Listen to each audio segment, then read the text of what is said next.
अब हम देखते हैं प्रॉब्लम नंबर 59। काफ़ी अच्छा प्रॉब्लम है। Figure shows a gate whose profile is given by x equal to under root y. It holds water to a depth of 1 meter behind it. If the width of the gate is 5 meter, determine the moment m required to hold the gate in place. ये जो आपका gate है इसको अपनी ही जगह बनाए रखने के लिए यहाँ पे कितना मोमेंट m आप लगाएंगे कि गेट आपका स्टेबल कंडीशन में यहाँ पे बना रहेगा। ठीक, तो देखिए हम क्या करेंगे, हम पहले पीएच निकालेंगे, हम पीवी निकालेंगे, ठीक है, फिर इनकी पोजीशन निकालेंगे, दूरियां निकालेंगे, ठीक है, और उसके बाद कंडीशन ऑफ इक्विलिब्रियम हम लगाएंगे। देखिए कैसे निकालेंगे। यहाँ पे पी एच निकालते हैं। पी एच देखिए आपका कहाँ पे लगेगा, हॉरिजॉन्टल डायरेक्शन में आपका लगेगा। देखिए ये मैंने पी एच यहाँ पे लगाया है। ये पी एच कहाँ पे लगेगा, इसके वर्टिकल फेस पे लगेगा। जो projected area of this get in vertical direction में रहेगा उस पर क्या लगेगा, आपका पी एच लगेगा। तो देखिए पी एच कितना लगेगा, रो जी ए एच बार लगेगा, रो इज 1000, जी इज 9.81, एरिया तो ये वाली लेंथ तो 1 मीटर है, लेकिन इसकी विड्थ तो उसने दे दिया दैट इज़ 5 मीटर है। वो आपको कितना दे दिया, दैट इज़ 5 मीटर है, तो 1 इंटू 5 कर दिया। और एच बार क्या होगा, इसके सी जी की दूरी ऊपर से टोटल 1 है तो ये आधा कितना होगा, 0.5 हो जाएगा। ये एच बार हमने लिख दिया। इससे देखिए हॉरिजॉन्टल डायरेक्शन में जो नेट फोर्स आएगा वो आपने निकाल लिया। अब ये हॉरिजॉन्टल डायरेक्शन में जो नेट फोर्स है वो कहाँ पे लगेगा वो भी हमको निकालना पड़ेगा। हमको ये एच एस्ट्रिक निकालना पड़ेगा। एच एस्ट्रिक निकालने का फॉर्मूला क्या है, I G upon A H bar plus H bar. I G हमको निकालना है। आई जी क्या होगा, इसका मोमेंट ऑफ इनर्शिया इस एक्सिस के अबाउट। तो ये एक्सिस किसको काटेगा, 1 को काटेगा। तो हम लिखेंगे 5 इंटू 1 का क्यूब बाई 12, तो इससे आपका आई जी निकल के आ जाएगा। एरिया ऑफ गेट आप जानते हैं 5 इंटू 1। एच बार आप जानते हैं, एच बार क्या है, ये पूरा कितना है, 1 है, 1 का आधा कर दीजिए 0.5, तो एच बार आपका 0.5 आएगा। तो इन तीन वैल्यू को आप इस फार्मूले में पुट कर दीजिएगा तो एच एस्ट्रिक आपका इतना निकल के आ जाएगा। मतलब ये जो आपको पी एच यहाँ पे नज़र आ रहा है इसकी दूरी ऊपर से आपने निकाल ली, दैट इज़ 0.666 मीटर। और ये हॉरिजॉन्टल डायरेक्शन में नेट फोर्स कितना लगेगा वो भी आपने निकाल लिया। अब आप वर्टिकल डायरेक्शन में नेट फोर्स कितना लगेगा वो निकालेंगे। वो निकालेंगे तो वो क्या होगा, वेट ऑफ द वाटर जितना ये सपोर्ट कर रहा है उसके जितना। तो वेट ऑफ द वाटर जितना ये सपोर्ट कर रहा है वो अपने को निकालना है। तो वेट ऑफ द वाटर कितना होता है, rho g into volume of the water होता है। वॉल्यूम ऑफ द वाटर निकालना है तो अपने को क्या करना पड़ेगा, area into width of the dam. Width of the dam आपको दिया दैट इज़ 5। तो देखिए हमको इसका एरिया निकालना है, इस पूरे का एरिया निकालना है। तो मैंने पहले क्या करा, एक छोटा सा एलिमेंट्री एरिया यहाँ पे ले लिया। इस एलिमेंट्री एरिया की ये जो लंबाई है दैट इज़ वाई है और इसकी चौड़ाई कितनी है, डी एक्स है। तो इस एलिमेंट्री एरिया का एरिया कितना आ जाएगा, वाई इंटू डी एक्स। और मैं इसको इंटीग्रेट कर दूंगा टू द लिमिट 0 और 1 के बीच में, तो मेरे को इसके अंदर का ये पूरा एरिया पता चल जाएगा। तो देखिए मैंने क्या लिखा, y इंटू डी एक्स, इसका एरिया आ गया, उसमें विड्थ का मल्टीप्लाई कर दिया तो इस पूरे का वॉल्यूम आ गया। फिर देखिए आपको क्या करना है, ये y की जगह आप जानते हैं, y की जगह आपको क्या पुट कर देना है, दैट इज एक्स स्क्वायर। क्योंकि देखिए x इक्वल टू क्या दिया है, अंडर रूट वाई आपको दिया हुआ है, x equal to under root Y. तो y बराबर आपका कितना आ जाएगा, दैट इज एक्स स्क्वायर आ जाएगा।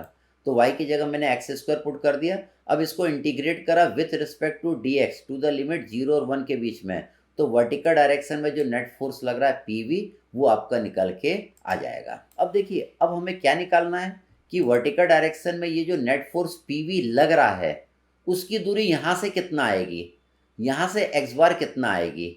उसको निकालने के लिए हम क्या करेंगे, हम वेर्गनस थ्योरम का यूज़ करेंगे। वेर्गनस थ्योरम क्या बोलता है, देखिए इसका भी कुछ वेट होगा जो नीचे की ओर लगेगा।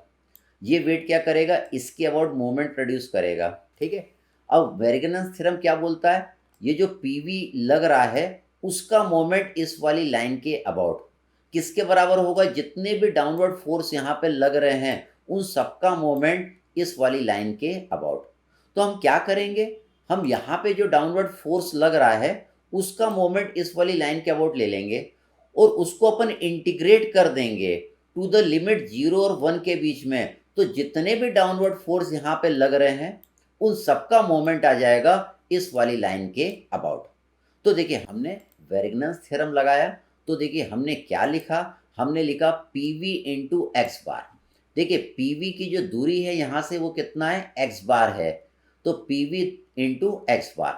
यहाँ पे जो वेट आपका नीचे लग रहा है जो कि रो जी इंटू वॉल्यूम के जितना होता है, तो देखिए रो जी इंटू वॉल्यूम, इसका मोमेंट मैंने लिया इस वाली लाइन के अबाउट, तो ये दूरी आपकी कितनी आएगी, ये पूरा आपको 1 दिया है, 1 में से मैंने x को माइनस कर दिया, तो ये डिस्टेंस आ जाएगा 1 माइनस एक्स। तो देखिए यहाँ पे मैंने 1 माइनस एक्स लिख दिया। अब देखिए वॉल्यूम, वॉल्यूम क्या होगा, एरिया इंटू विड्थ होगा।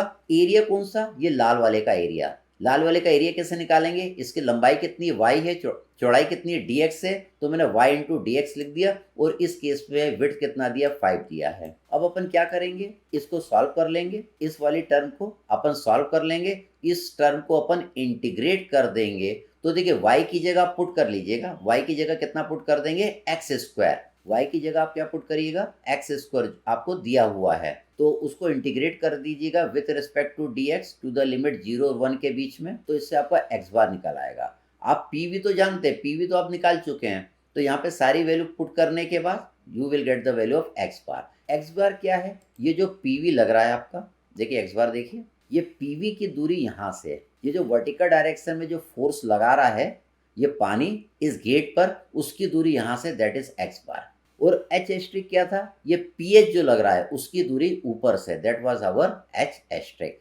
तो आपने पीएच निकाल लिया, आपने एच एस्ट्रिक निकाल लिया, आपने पीवी निकाल लिया, आपने एक्स बार निकाल लिया, लेकिन आपको तो एम निकालना है, आपको तो एम निकालना है। तो देखिए एम हम कैसे निकालते हैं, देखिए ये आपका गेट है, ठीक है, इस गेट में हॉरिजॉन्टल डायरेक्शन में नेट फोर्स इतना लग रहा है, नीचे से कितनी दूरी पर, 0.333 मीटर पे लग रहा है।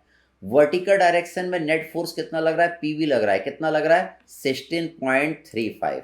इसको मैं थोड़ा सा जूम कर देता हूँ। वर्टिकल डायरेक्शन में नेट फोर्स आपका इतना लग रहा है, उसकी दूरी यहाँ से आपने निकाल लिया वेरिनेंस थ्योरम लगा के, ठीक, कितना आया, 0.25 मीटर आ रहा है, ठीक है। अब ये गेट इस पॉइंट के अबाउट टिल्ट ना हो जाए, है ना, ये न ही इस साइड गिर जाए न उस साइड गिर जाए, तो यहाँ पे एम आपको कितना लगाना पड़ेगा, तो डैम तो आपका इक्विलिब्रियम में है, तो देखिए पी एच का मोमेंट इस पॉइंट के अबाउट आपको नजर आ रहा है, ये कैसा है, एंटी क्लॉकवाइज। 16.35 का भी मोमेंट इस पॉइंट पे आपको नजर आ रहा है, ये भी कैसा है, एंटी क्लॉकवाइज। और ये कपल आपका कैसा लग रहा है, मोमेंट आपका कैसा लग रहा है, ये क्लॉकवाइज लग रहा है। तो देखिए clockwise moment is equal to, जब तक anti clockwise moment at point O रहेंगे, ये डैम आपका इक्विलिब्रियम में रहेगा। मोमेंट क्या होता है, it is product of force and the perpendicular distance. इसकी दूसरी डेफिनेशन क्या होती है, the turning effect produce by the force is moment. इसकी तीसरी डेफिनेशन क्या होती है, it is 2 times area of triangle. तो देखिए यहाँ पे हम मोमेंट की कौन सी डेफिनेशन की मदद ले रहे हैं, दैट इज फोर्स, फोर्स कितना है, पी एच, ये पी एच इंटू 0.333, तो देखिए पी एच इंटू 0.333 करा, ये एंटी क्लॉकवाइज है। ये देखिए पीवी इंटू 0.5, देखिए पीवी को आप आगे बढ़ा लीजिए, तो ये डिस्टेंस आपका कितना आ जाएगा, 0.25 आ जाएगा, तो पीवी इंटू 0.25, फोर्स इंटू ये वाला परपेंडिकुलर डिस्टेंस। तो clockwise moment is equal to, मैंने क्या कर दिया, एंटी क्लॉकवाइज मोमेंट कर दिया, पीएच की वैल्यू यहाँ पुट कर दी, पीवी की वैल्यू यहाँ पे पुट कर दी, तो you will get the value of M.